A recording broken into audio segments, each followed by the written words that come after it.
Soy hijo de un militar retirado, héroe de la guerra del Chaco, Basilio Bogado, y de una eh, hija de presidente de la República, dos veces, que fue mi abuelo materno, Manuel Gondra, a inicios del siglo XX. Fue dos veces, en dos oportunidades, un intelectual y político del Partido Liberal que presidió los destinos de nuestro país. Eh, Provengo por parte de padre de un hogar campesino de la región de Ñeembucú, sobre la costa del río Paraná, donde aprendí a nadar y a remar, un río que tiene 7 kilómetros en la altura donde nosotros vivíamos y donde mi abuela pasó sus últimos días, mi abuela paterna. Y por parte de madre proveníamos de una familia reconocida en cierto modo por la ascendencia, sobre todo del abuelo Manuel Gondra. Pasé mi infancia en colegios ya de la capital y mi adolescencia en el mismo colegio y posteriormente los estudios de medicina, a lo que me dediqué el resto de mi vida para mantener mi numerosa familia. ¿Cuántos hermanos tiene? Somos tres varones y yo soy el del medio.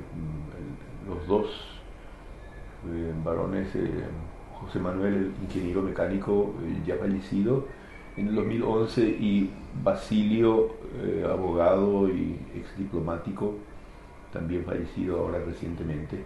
Mi esposa es hija de un oficial de marina, de la Marina Paraguaya, de origen alemán, Federico Jorge Tatter Morínigo, nacido en el norte del Paraguay, y de una maestra, educadora, que acompañó siempre a su padre en su vida, tanto digamos joven como militar joven, como también muy pronto como exiliado político, desde muy joven, exiliado político en la Argentina, en el Uruguay, y también como militante antidictatorial en la clandestinidad en el Paraguay. Mi esposa tenía recuerdos de su vida infantil, haciendo una vida prácticamente clandestina con respecto a dónde vivían sus padres, qué hacía su papá, etcétera, que era la persona que estaba clandestinamente militando contra la dictadura estronista. Mi suegro, en el año 1976, cuando se dio el golpe militar encabezado por Videla y se inició la dictadura genocida argentina, fue detenido un día en su taller de reparaciones de artículos electrodomésticos del barrio 11, y nunca supimos más de él. Esto fue un 10 de octubre del año 1976. Es uno de los desaparecidos del operativo Cóndor, que lo llevaron adelante las dictaduras de Pinochet en Chile, Stroessner en Paraguay, Videla en la Argentina, y los militares brasileños Geisel, Figueiredo en el Brasil. ¿Cómo era el ambiente en Paraguay en esa época, 75, 76, el ambiente político y el ambiente social en el país? Era un ambiente muy represivo. Las represiones eran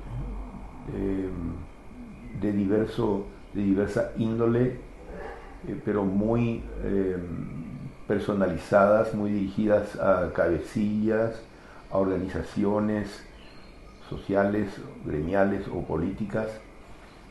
No había prácticamente una oposición real, estructurada, pues la misma estaba prácticamente en la clandestinidad o en el destierro, y En esa época las juventudes organizadas a las que yo pertenecía llevábamos una vida y una lucha clandestina, coordinando nuestras actividades públicas como docentes o como profesionales o como estudiantes, con la actividad clandestina de pintar paredes, de dirigir asambleas, de llevar gente a, digamos, con gritos de protesta o con actividades de protesta a las calles. Esta era una lucha en la que era notoria la desigualdad, la violencia con la que actuaba el régimen era muy importante.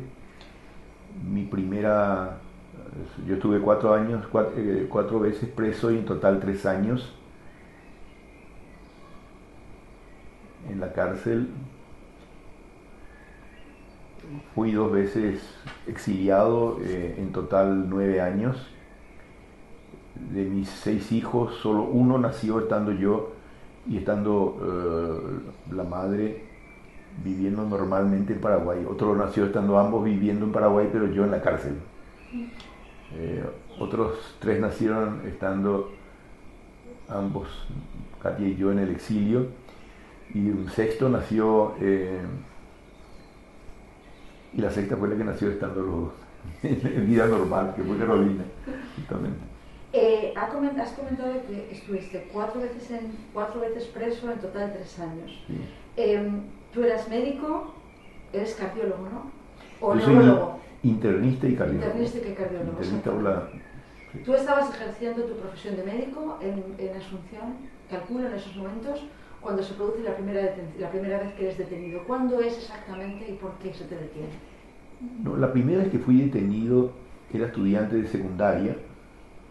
Fue la primera vez que fui también, escuché la palabra comunista, que es con la que se me caracterizó en todas mis siguientes detenciones, y estábamos organizando una huelga en mi colegio. Tendría 16 años y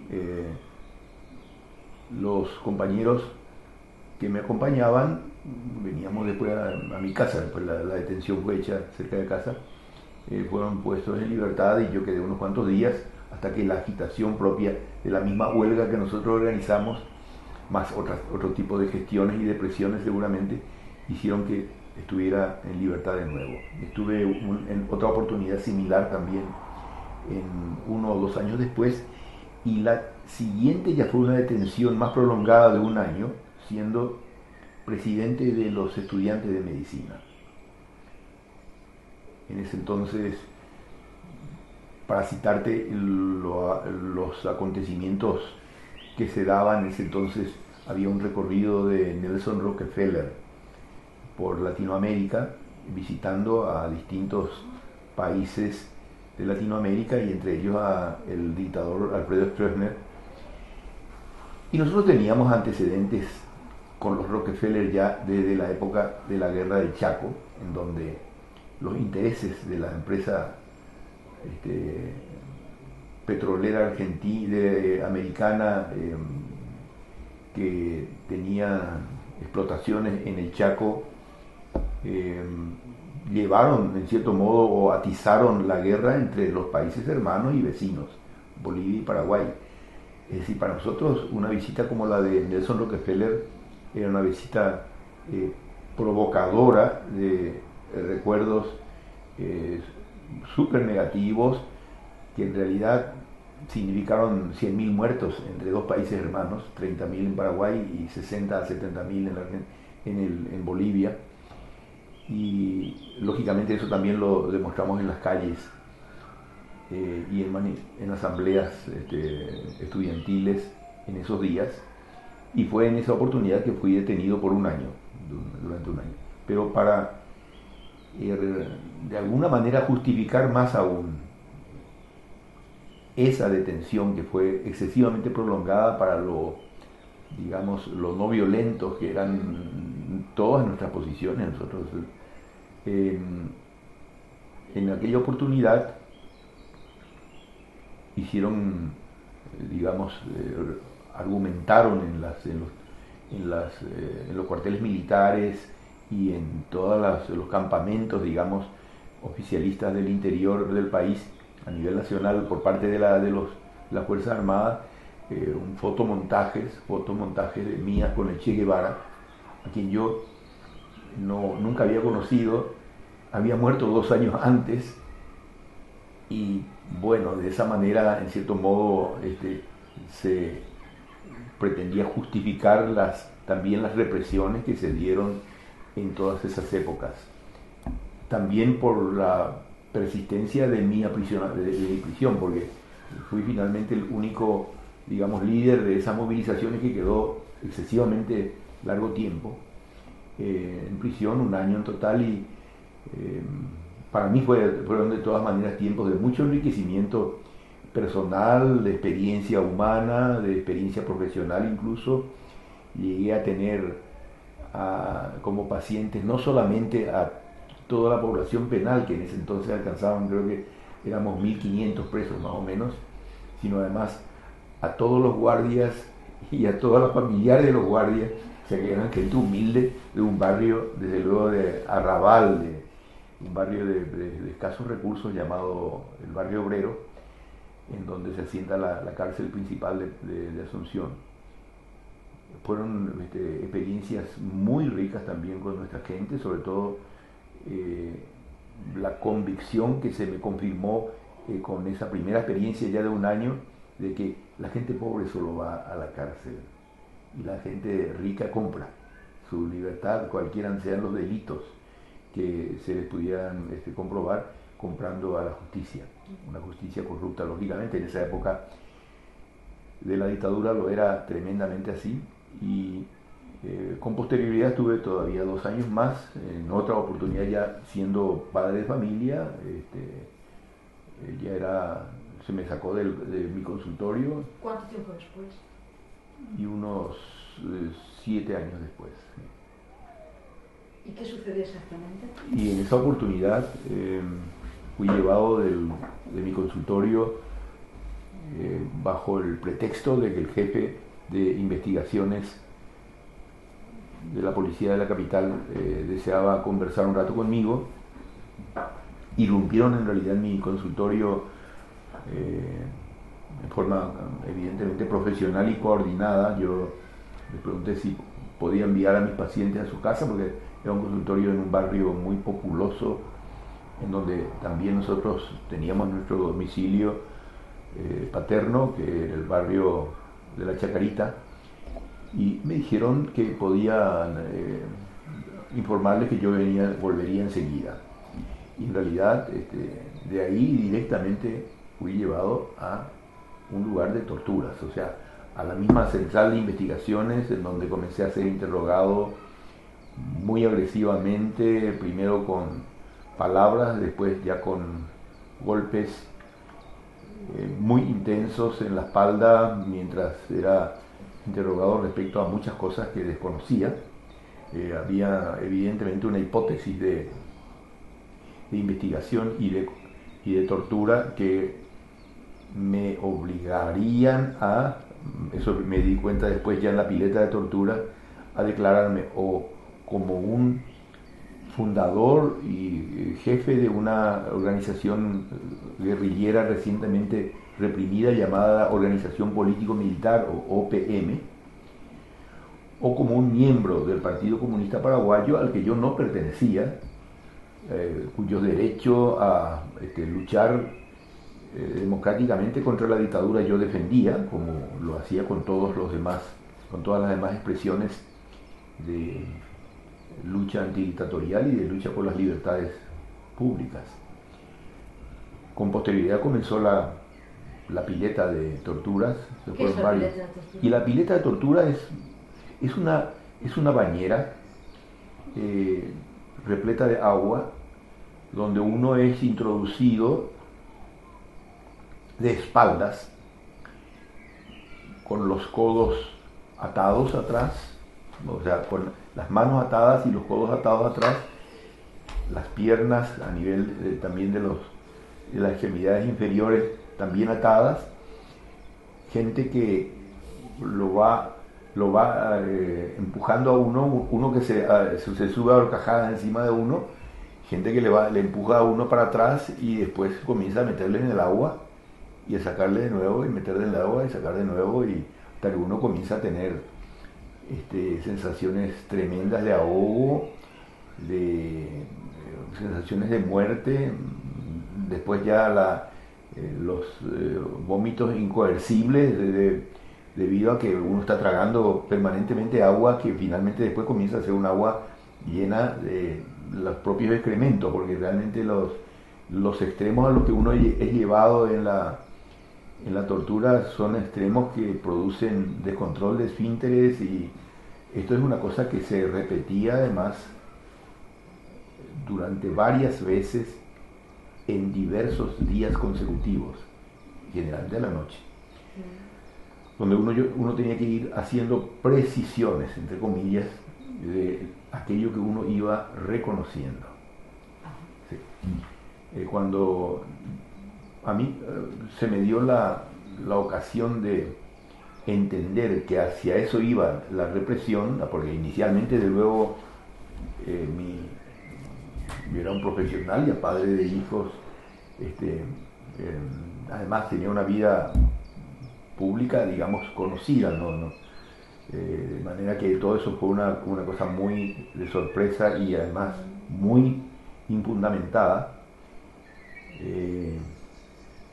Yo preferí escoger lo de pertenencia a un partido clandestino, como era el Partido Comunista, a la otra mentira, porque yo tampoco pertenecía al Partido Comunista, como era el ser fundador de una organización político-militar. Conocía yo a personas que militaban eran amigos míos también, solo que teníamos diferencias en nuestro modo de ejercer la militancia antidictatorial, pero no pertenecía yo a esa organización, pero prefería hacer lo primero, o sea, admitir algo que no era real, en la idea de que de esta manera habría menos riesgos de violencia en el resto de del interrogatorio que yo veía venir. No fue así en realidad, porque obviamente comenzaron entonces a torturarme para extraer información de lo que consideraban cabecilla de un sector muy importante del Partido Comunista, introducido dentro del sector profesional y de la universidad. Yo estaba en la docencia universitaria, era médico joven y trabajaba, aparte de eso, en un barrio popular. Y bueno, tuve que hacer todo un invento, porque yo desconocía realmente la estructura del Partido Comunista Paraguayo, un invento de una nueva forma de estructuración independiente que tenía el Partido Comunista. Yo siempre fui independiente, entonces aquello, según trascendidos que obtuvimos en los mismos días también por parte de la familia, fue descartado luego de entrada por los organismos de inteligencia que asesoraban a Stroessner, porque era algo absurdo todo lo que yo estaba informando. Además, era lo que me conducía el estar informando bajo tortura, algo que no existía, ¿verdad? Pero fue una experiencia de todas maneras muy dura, muy traumatizante, y evidentemente había habido la intención en ese momento de liquidar a la cabeza de un movimiento intelectual y estudiantil que tenía un plan en ejecución de coordinación de juventudes político-partidarias con juventudes estudiantiles y con campesinos organizados en las ligas agrarias. Esto se le dio luego después ese carácter también por parte de los órganos de información de la presidencia de Stroessner, o sea, de la dictadura, en el sentido de que los que habíamos caído presos, encabezados por mí, éramos todos de una gran inteligencia y peligrosidad por nuestro carácter militantes clandestinos, una coordinación marxista-leninista, ¿no? Pero, ¿tú crees que realmente Stroessner pensaba que tú eres comunista? Yo creo que realmente ellos, sobre todo el círculo que rodeaba al poder, era una minoría muy poderosa económicamente en negocios con el Estado, y era una burguesía fraudulenta también, pero con mucho poder. Yo creo que ellos, salvo excepciones, sí lo creían, o sea, realmente actuaban como si lo creyeran, ¿verdad? Al punto que, fíjate que cuando esta vez fui torturado bestialmente, ya hacían varios años que ellos habían hecho un fotomontaje de importancia estratégica. Ya hacían 8 años que yo había estado un año preso con aquel fotomontaje mío con el Che Guevara. Es decir, para ellos conscientemente era una mentira, pero el libreto seguía teniendo peso, y de hecho yo me daba cuenta además en mi vida normal y con mi familia, ya que éramos considerados por muchos de los atemorizados, del sector de la población que estaba atemorizada por la propaganda política del régimen, éramos considerados como personas muy peligrosas por ser valientes o por tener coraje o por animarnos a decir o organizar cosas que a muchos vecinos ya les costaba sostener, porque también una cosa que dura tantos años, ¿verdad? Al punto que en realidad cuando yo salgo de esta segunda vez que estuve preso largo tiempo, yo salí con la idea inmediatamente de organizar nuestro consultorio y volver a la vida profesional de siempre, porque con eso iba a mantener a mi familia. Ya eran 3 hijos, a mi esposa, teníamos a mi parte de la familia desaparecida, que era mi suegro en el exilio, y esto llegó a la prensa a través de declaraciones de mi padre, y entonces fui citado al Ministerio del Interior para que se me comunique que tenía 24 horas para retirarme del país, y así ocurrió. Y entonces vendimos todas nuestras pertenencias en pocas horas entre amigos y vecinos, y nos vinimos. ¿A dónde? No podíamos ir a los países vecinos, porque en estos países se encontraban las dictaduras militares, y teníamos además la seria sospecha de que si no estaba ya muerto, mi suegro estaría vivo todavía en algún campo de concentración, o de la Argentina o del propio Paraguay. Fíjate que cuando yo fui apresado unos 7 o 8 meses después de la desaparición de mi suegro, durante esas torturas nunca lo mencionaron a mi suegro, en cuya casa, sin embargo, yo estuve viviendo un año antes, durante un año, porque nosotros estuvimos exiliados allí entre el 74 y el 75 con Katia, y ahí nació nuestro primer hijo, y nunca me mencionaron a alguien que desapareció un año después, que era el dueño de casa. Sí, evidentemente no era por falta de información, sino más bien justamente por una especie de omisión pecaminosa, una omisión culposa por parte de ellos mismos. De lo contrario, podían haber incluido eso como uno de los contactos importantes míos para la actividad clandestina antidictatorial, y no fue así.